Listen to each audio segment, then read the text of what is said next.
Hello, welcome to the Most Dangerous Podcast. How are you this week, James? Good evening. I'm not too bad. How are you? I'm good, yeah. I'm not too bad. I've had Good, a good. quiet week, actually. Have you? Yeah, Yeah. me too. Not really much has happened. I did just get off the phone to Virgin Media, actually. Oh, yeah. Oh, God, it made my piss boil, seriously. Like, literally, it's like a 90-minute phone call. I won't go into it's boring. Like, Mhm. everybody's had the experience, haven't they? Where you Yeah. just kind of, and do you know what? I will go into detail because it's pissed me off. So it's the usual 18-month phone call to Virgin Media because the Mhm. contract's coming to an end. You dread it, don't you? You Yeah, think, yeah. oh God, I've got to do it. I've got to phone them up and cancel the service because my bill's going up by 100%. So I did a bit of like compare the Meerkat thing, Mhm. found a new service, come across this decent one. It was like 40 odd quid or whatever. I was all right, I'll go for that.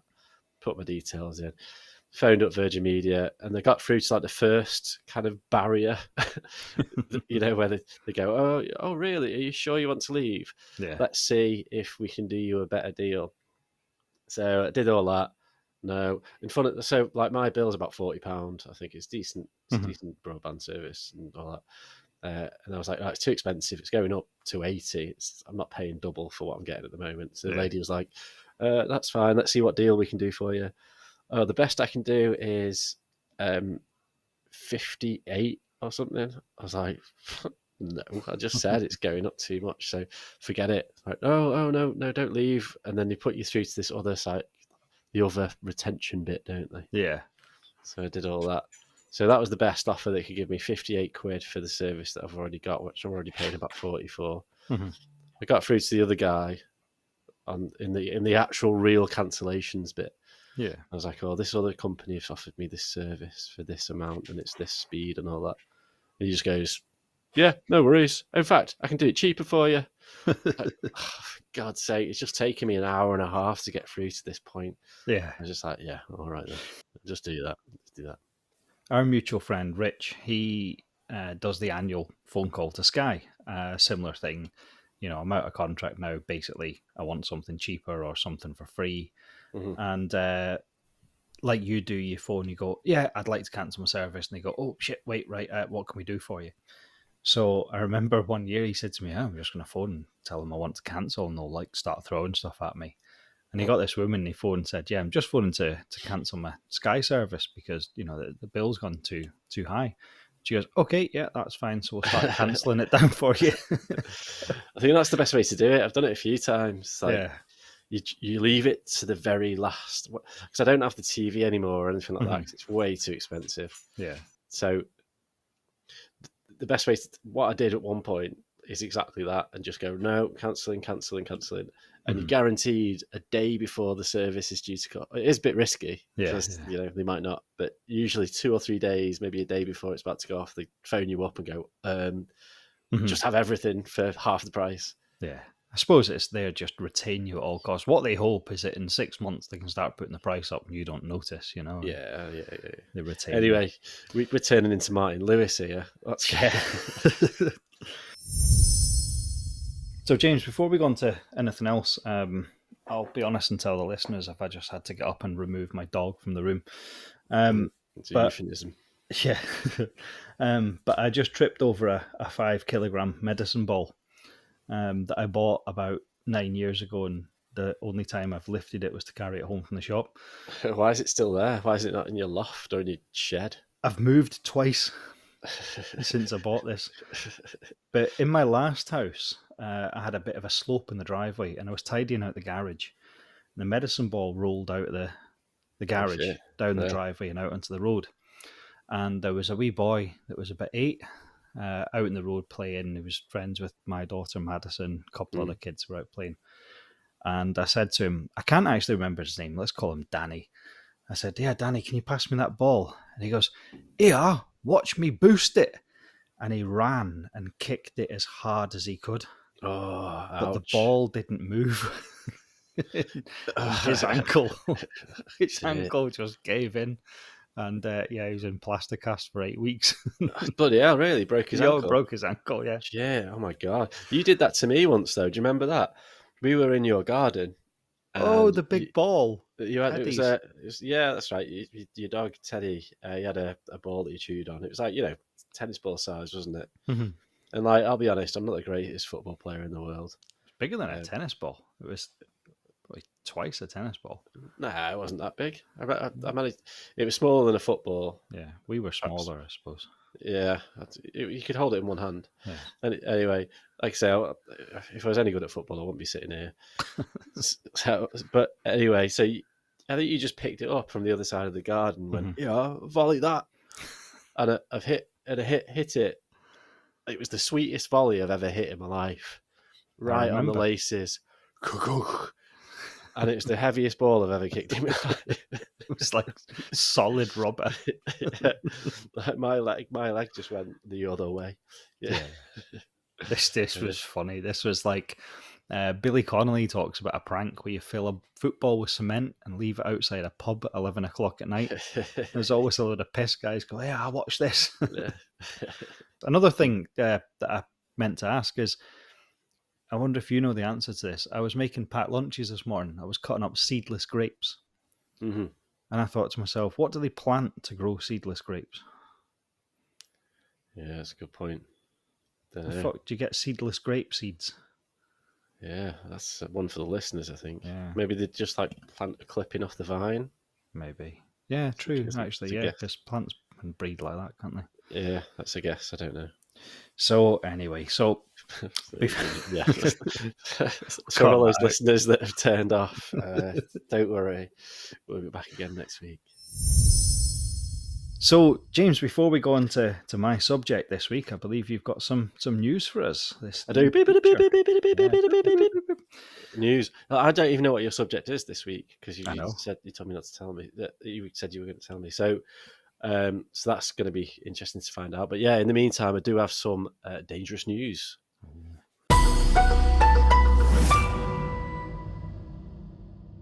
All right. So number one this week. So applications are now open to work in Antarctica's famous penguin post office. So I know we did an episode about jobs ages ago now. So this could potentially could fit into that list that we did. It wasn't a list, was it? But it could potentially be a dangerous job. So the job post. Penguin post office. I'll tell you now. Okay. So the successful applicants will be self-motivated, empathetic, and fine with showering once every 2 weeks. The shop in Port Lockroy is the southernmost post office in the world, and it frequently smells like penguin poo. Nice. Yeah, so it's a post office on Antarctica. This year there are 3 positions on offer, and they're only open to UK residents.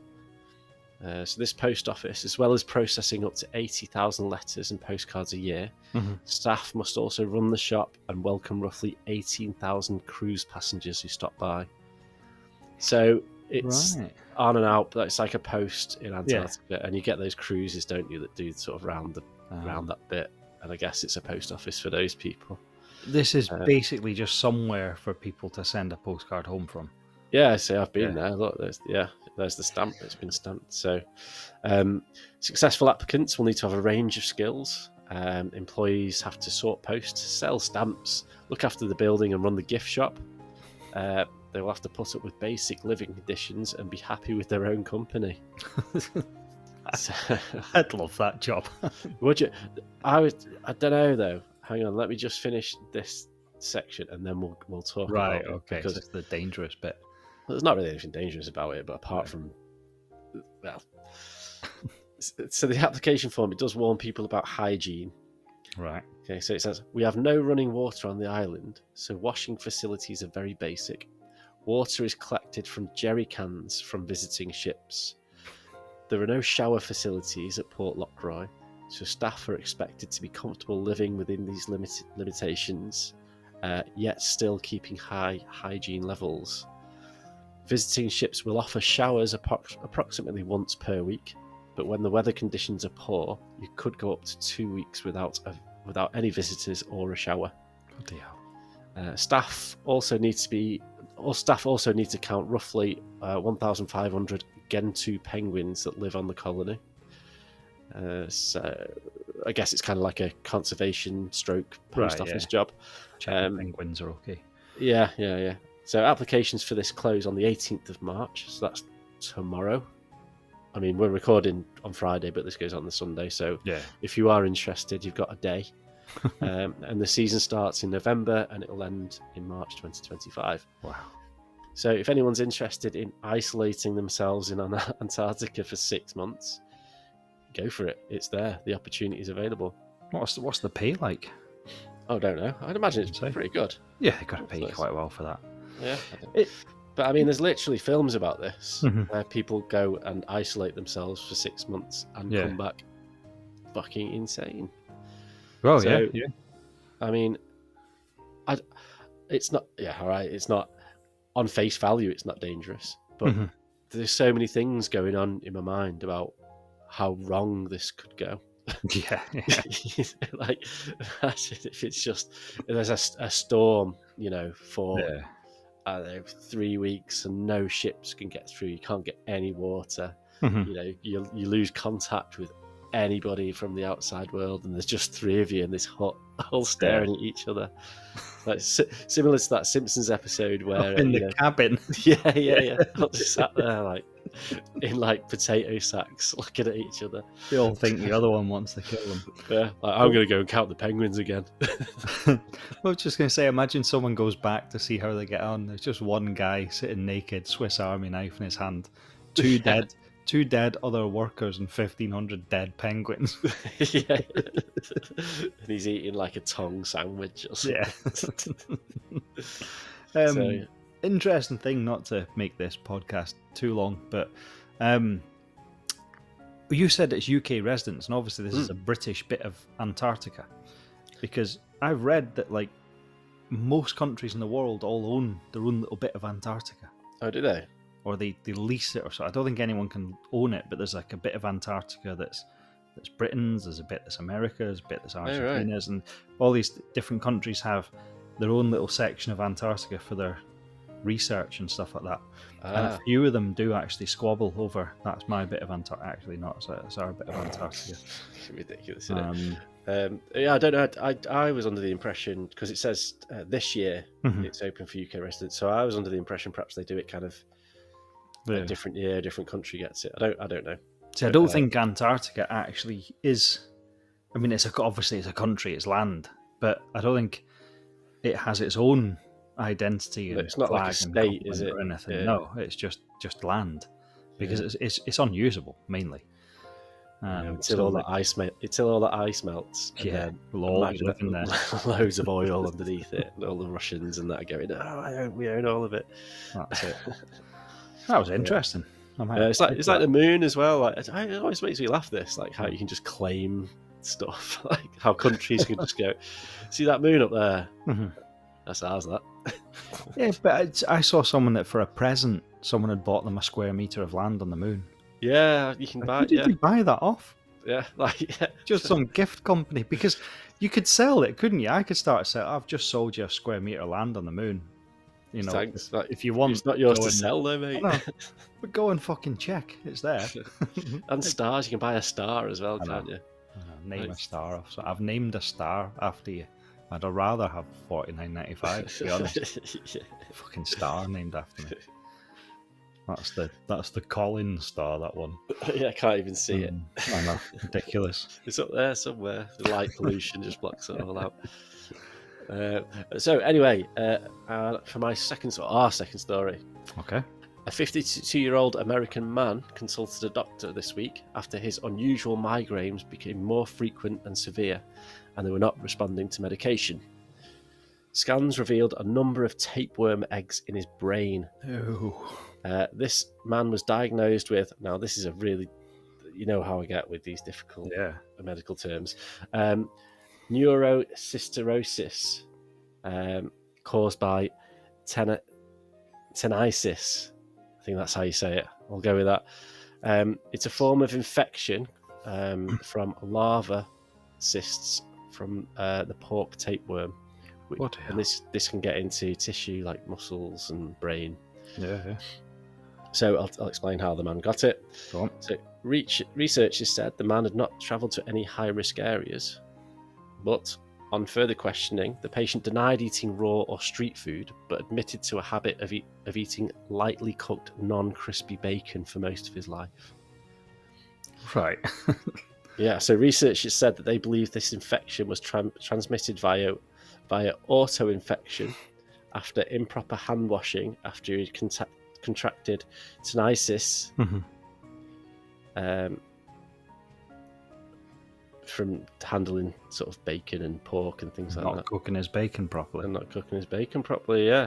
Which is strange because everyone knows crispy bacon's the best. Yeah, I know, you can't go wrong with crispy bacon. The man's migraines improved when he was given anti-parasitic and anti-inflammatory medication. And he goes on to say that people at most risk for such infections, it's usually because of poor hand washing and poor hygiene, or eating contaminated food or drinking contaminated water. So, parasites in the brain. That's rank. To think that bacon, even if you cook it and kill them all, has tapeworm eggs in it. Yeah, but I don't know about this, mate. No. I mean, this was from a reasonably respected source. Yeah. Sky News, so, it's not that shit. Well, you know what I mean. But I thought bacon was cured, and I thought you could eat bacon. Not that I do, but I thought you could eat. You can eat smoked bacon, but not unsmoked. Smoked bacon's like cured, and unsmoked isn't. I think it's just raw. Like that. Yeah. So...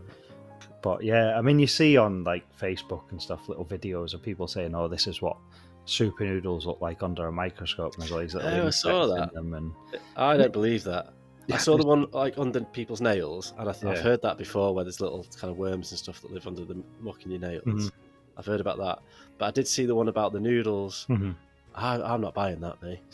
There probably is tiny little parasitic bugs on everything. There's bugs that live in your eyelash follicles and stuff like that. That's true, and on your skin as well. And all if you zoom into anything close enough, there's probably bugs there. Yeah, but then have you seen like what stomach acid can do to metal? Yeah. So I wouldn't be too worried about little bugs like that. So parasites and dangerous jobs. Nice. All covered in 2 snippets of news. All right, next one. So do you like tennis? Do I like tennis? Yeah. Yeah, sometimes. Yeah, I remember we used to play tennis a little bit. Yeah, I'm one of those guys that starts watching it at like the semi-finals. Yeah, I'm a bit like the tournaments, Yeah, I'm like a fair weather fan, I suppose. Yeah. I mean, I like it more than other sports. I think I can sit through. Sometimes the Grand Slams go on a bit too long. Yeah. If you get the more, the ATP tours, they're the 3-setters. You can handle them a bit better. Yeah.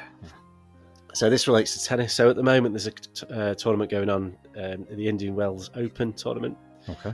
And on Thursday, so yesterday, as recording, a swarm of bees that is, forced a nearly 2-hour disruption in the quarter-final match between Carlos Alcaraz and Alexander Zverev. Alcaraz, so basically a swarm of bees caused a delay in a tennis match yesterday. Alcaraz started swatting the bees that were buzzing around him before running for cover, and the match was suspended 19 minutes in, and it caused a delay of 1 hour and 48 minutes. So what had actually happened is dozens of bees had attached themselves to the overhead spider camera that traverses the court. Oh, yeah. And obviously, whilst the match has been playing, the bees have been disturbed and then just swarmed the players.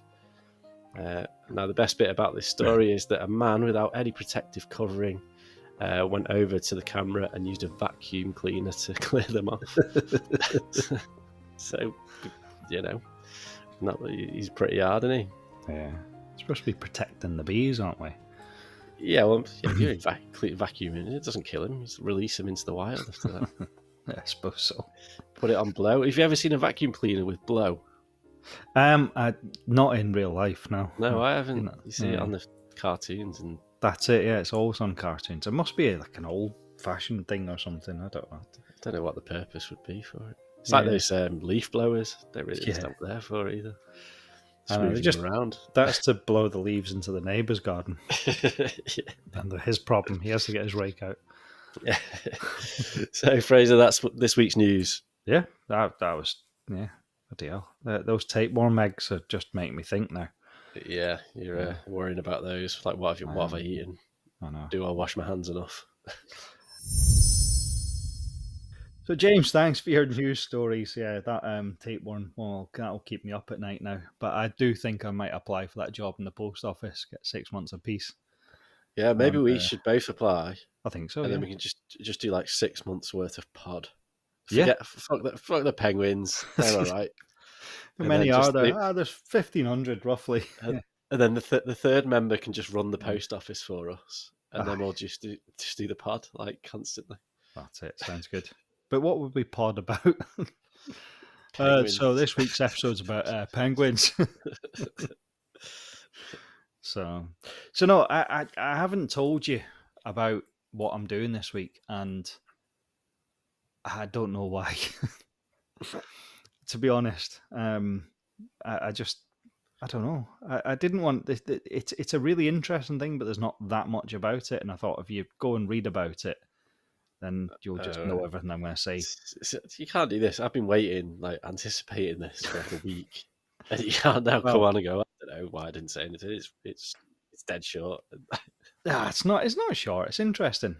But what I want to do before we go into it, I want to take you back to our very, very first episode, Mountains. Oh yeah, Mount Everest car crash episode. Yeah. And right at the start of it, between the bangs and crashes and whatever else was going on in the background, can't remember if it was you or me, but someone was banging and crashing. Yeah, probably me. We were introducing what we were doing. We were talking about some of the subjects we were going to do. And I remember you saying, I'll do fish.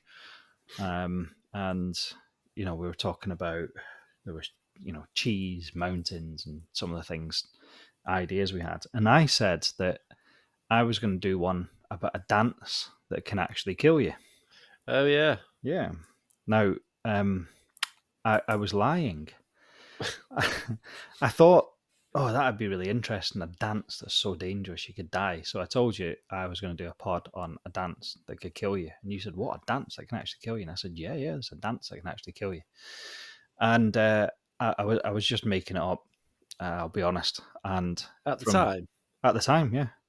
Really? Yeah. So you'd not come across... I hadn't come across. I thought there must be something out there, right? So I thought, oh, right. So the reason we never did that pod is I spent the next 6 weeks hunting for a dance that was so dangerous you could die. And there was some Russian dance where they throw swords towards each other and stuff. I'm just clutching at straws here. I thought you'd found something and we were like, right, yeah, I'm going to do this. No, I sounded dead confident, but I just thought, there must be something out there. But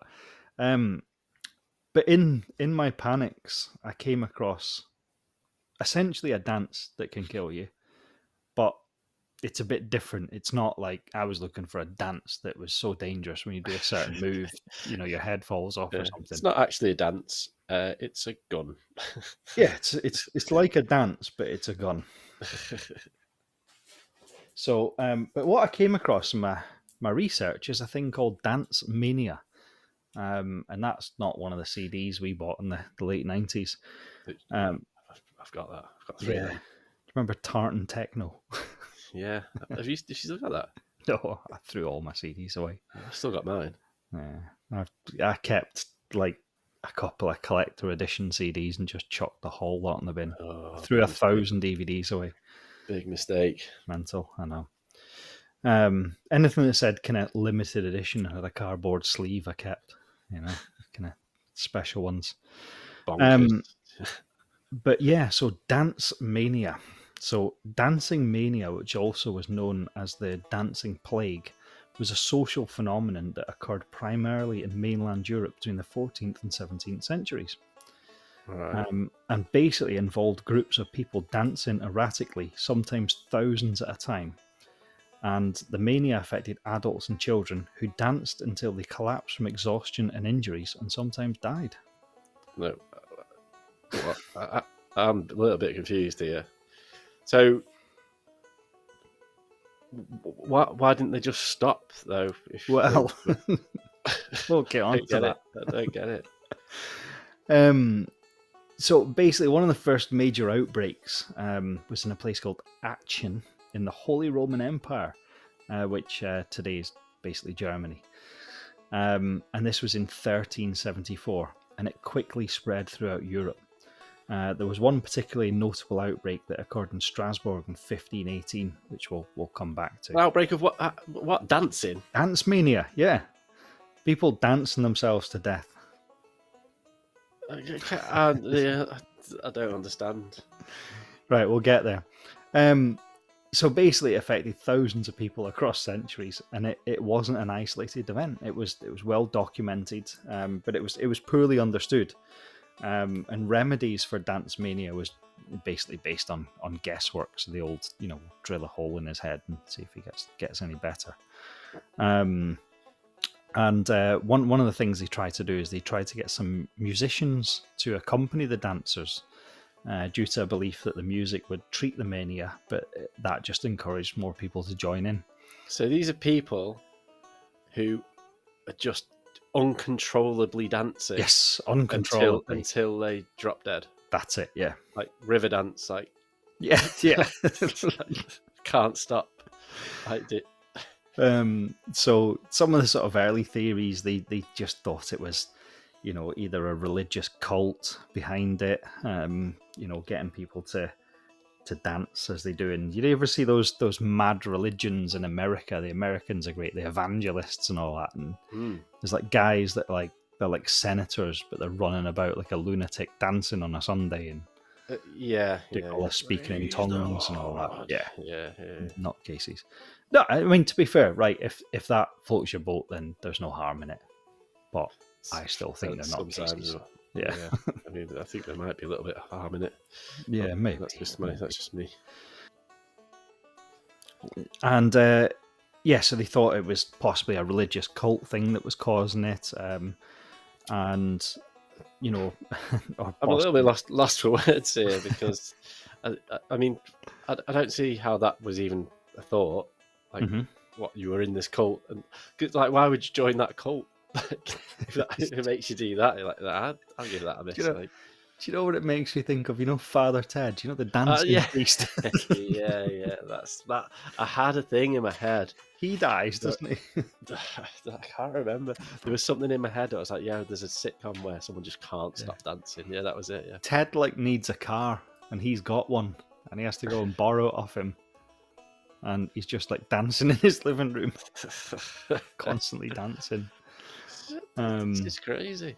Is this a real thing, though? It's a real thing, yeah. I'm struggling to believe, after the revelation of a dance that can kill you. This is real. This is real. It's been documented through history. Dance mania. Yeah. So one of the other speculated causes, they think, was a mass psychogenic illness in which physical symptoms with no physical cause are observed to affect a group of people as a form of social influence. So someone starts doing it, and then maybe someone else goes, "Oh, look at him." Why is he dancing? I want to dance too. But then before you know, the whole village is dancing down to the farm to get some. Yeah. And one of the sort of things that has been noticed, it was usually people in hardship and the sort of people in real poverty. It was never the rich people doing it. It was always like the people lowest. Yeah. Do I say lowest of society? You can't really say that. The poorest of society. Yeah. People really, I mean, back then it was really hard lives for them, the peasants and stuff. So there was an author that had sort of studied it called Robert Bartholomew. He noted that people would travel from miles around to join the dance mania, and they'd actually bring customs from other places. So it wasn't just like a local thing. People would actually travel to join in the dance. So you've got a group of sick people, basically, and then other people are going, "Oh, look at the fun that they're having." It could be like a parasite in the brain, being eating possibly a tapeworm, raw bacon. It makes you go a bit mad. A dancing tapeworm.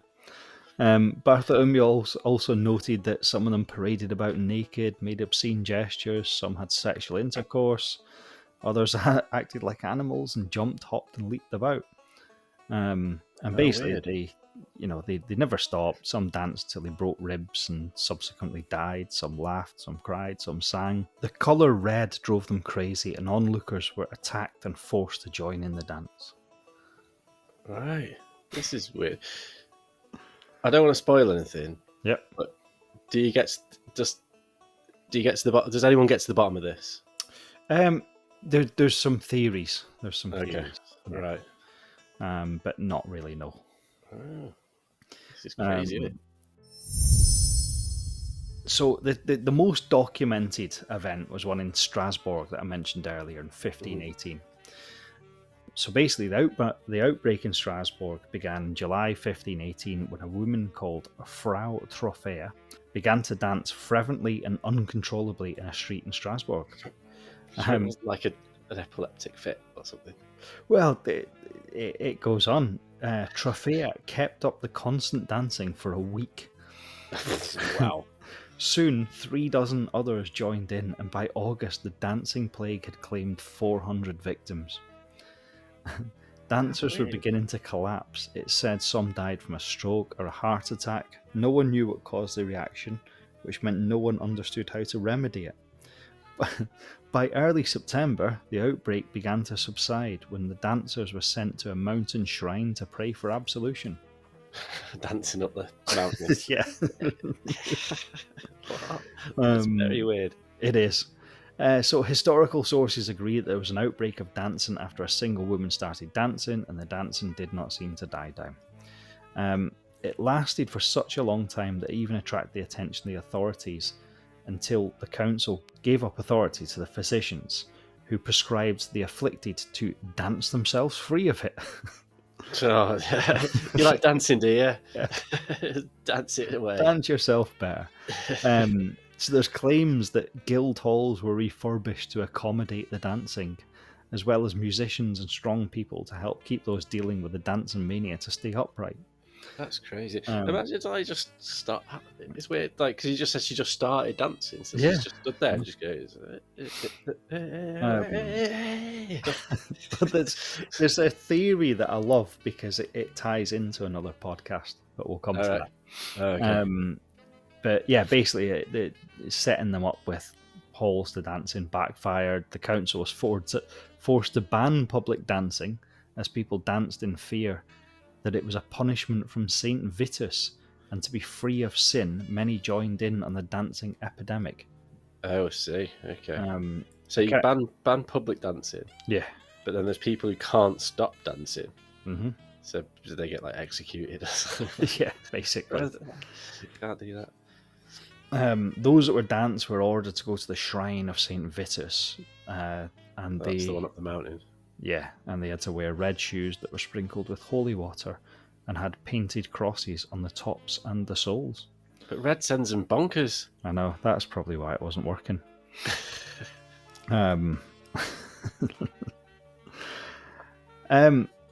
So there's there was a similar phenomenon in Italy at the same time that they called tarantism, in which the victims were said to have been poisoned by a tarantula or a scorpion, but it caused the same dancing mania. Clutching at straws, that, isn't it? Does anyone get any evidence of this? Like, no.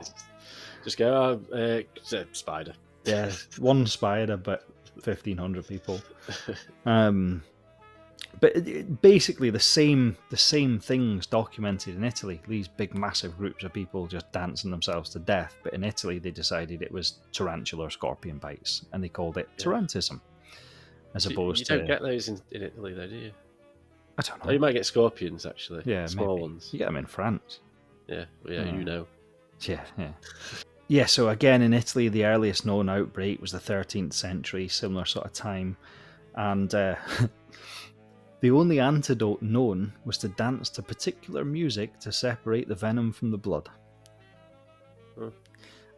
It occurred only in the summer months. As with dancing mania, people would suddenly begin to dance, sometimes affected by a perceived bite or sting, and they were joined by others who believed the venom from their own old bites was reactivated by the heat or the music. Dancers... Right, okay. Right. No, I think there might be something in this. actually. From like, I'm not a scientist. Yeah. I'm thinking maybe there's something in the venom of something, or like from a bite, some sort of venom, which causes like muscle spasms.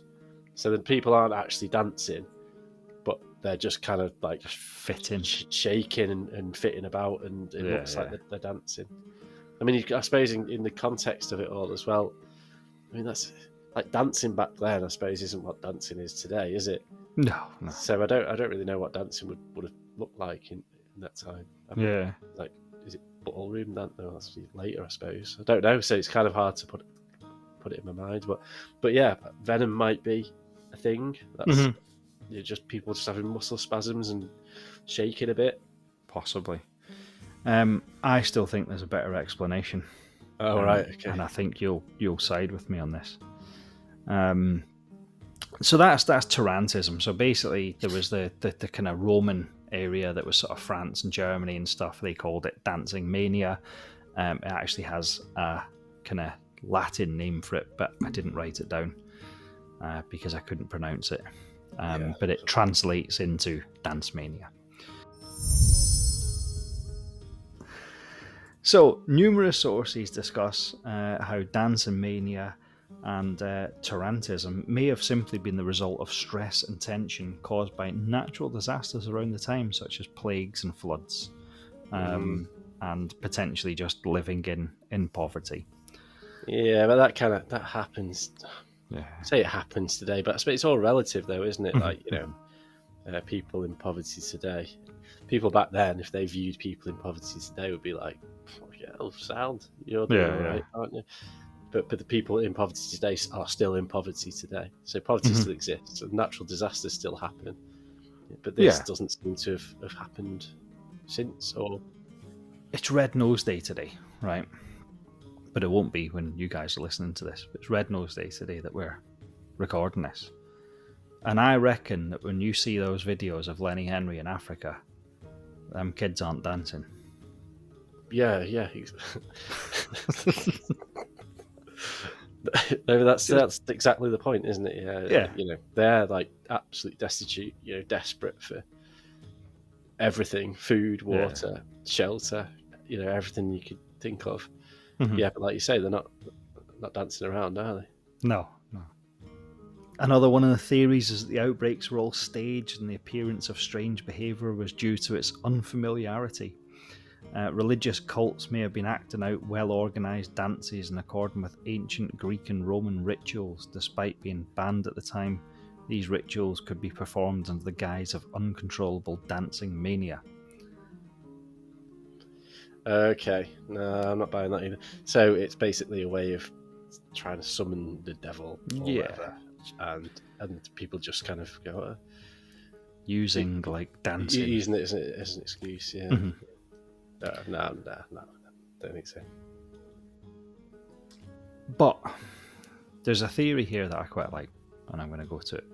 Is this the big event? This is the big event, yeah. Right. Okay.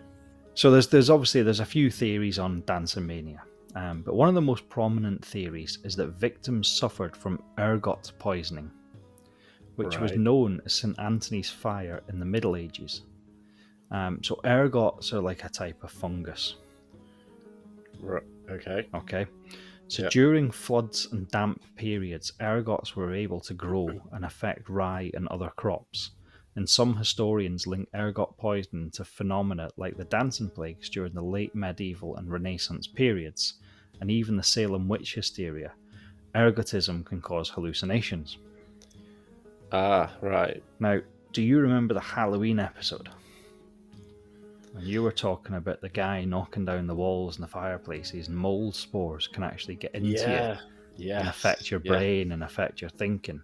Yeah. So there's a theory that because all these people living in poverty were living in sort of damp, dank conditions. And interestingly, I noticed that when I was talking about the Italian one earlier, they said it tend to happen during the summer. So if there's a lot of damp and a lot of heat, mold grows. Spores, and it can cause hallucinations and potentially cause the dancing mania. So people were just tripping out. Basically, just tripping out.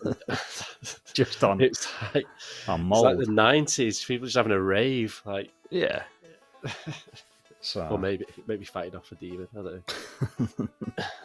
so it's probably just like basically going the hacienda on a Friday night. Yeah.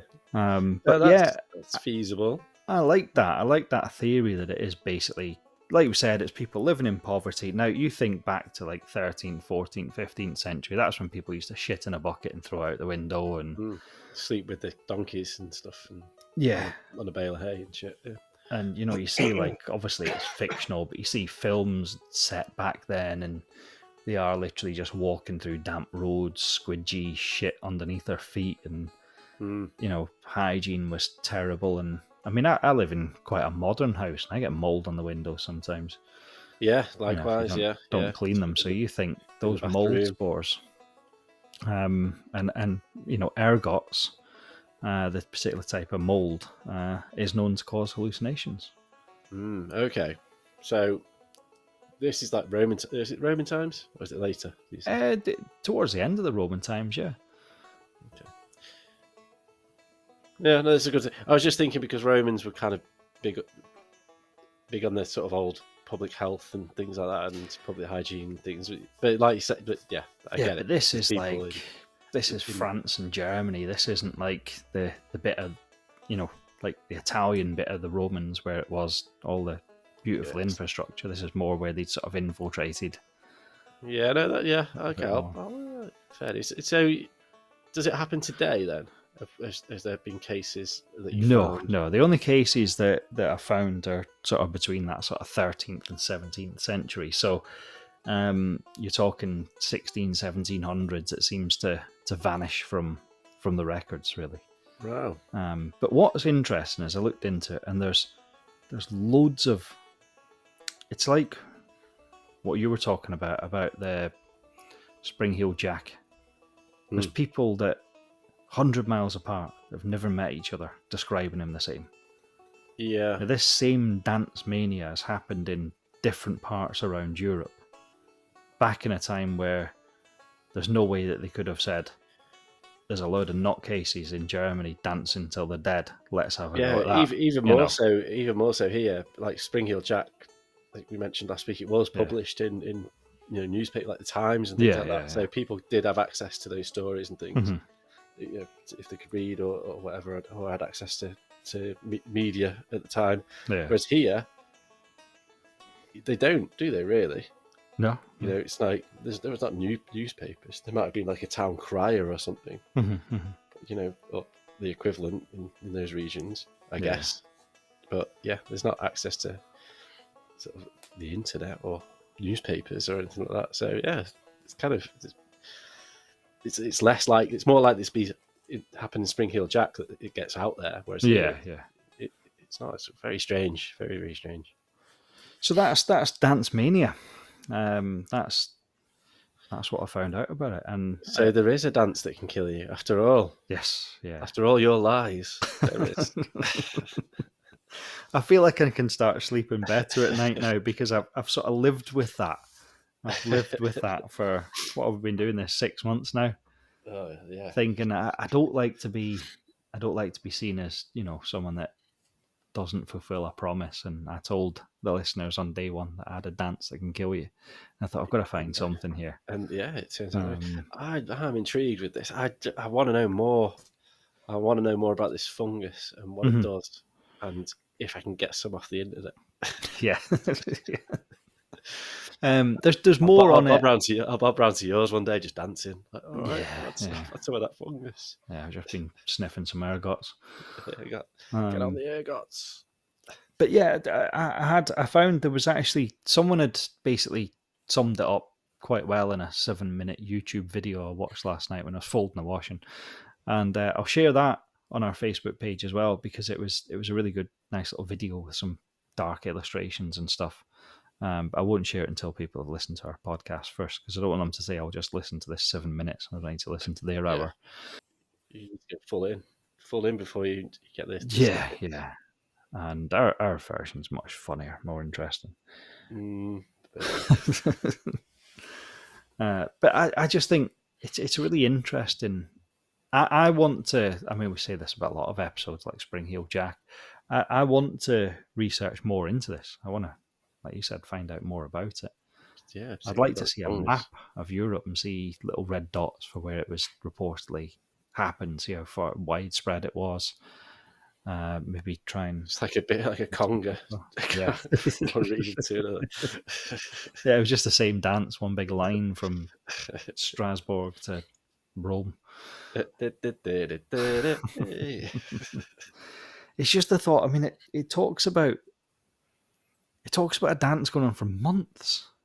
Yeah. Can you imagine you go away for 3 weeks holiday, come back, and fucking bastard's still dancing again?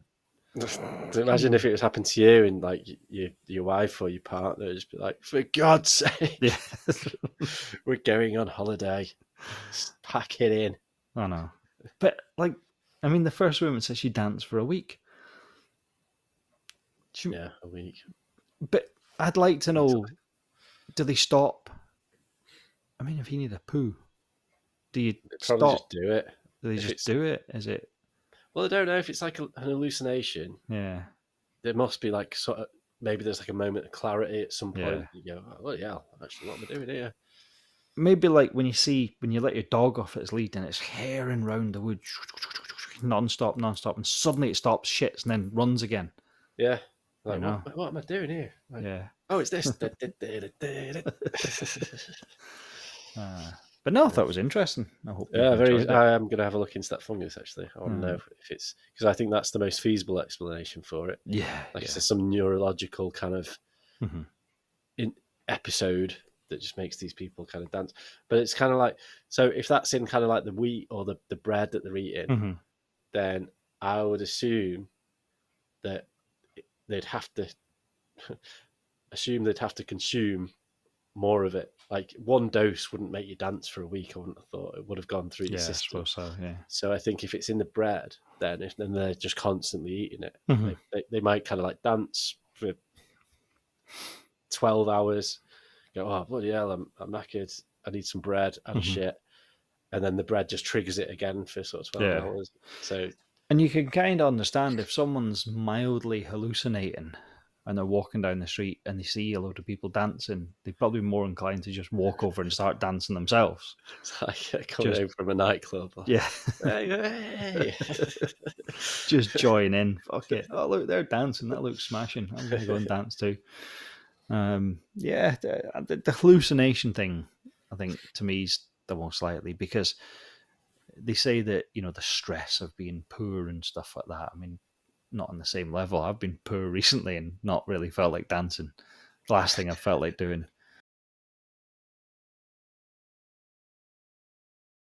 So I just thought that the hallucination was right. I think religious cults could make you dance to a degree. Could they make you Nah, dance to death? nah. You'd Nonsense. say, oh, I'm dancing for Jesus, but I'm knackered now, so I'll dance for Jesus again tomorrow. Hmm. Not was No, Jesus? very good. Yeah, Jesus was But about then, wasn't he? Jesus was a dancer. Yeah, he I was. think. He was a thing before then, wasn't he? Yeah, 1300s. Oh yeah, because it starts at 0 when Jesus was supposedly born. Yeah, get BC, Cut all that out. AD. Yeah. Okay, right. Wonderful. Thank you very much for spending the time to do your research and talking. But the mad thing is, I did research this week. It was like normally I pick a subject and like we said, half an hour before we come online, go fuck. I better. I actually did research. I've I been think we reading need it to all week. stop saying that. Actually, we need to sort of give the illusion that it's highly researched and. I think the listeners can tell when it's been researched. When that's like Right. when Okay. you ask Well, me a question, I go, I don't know.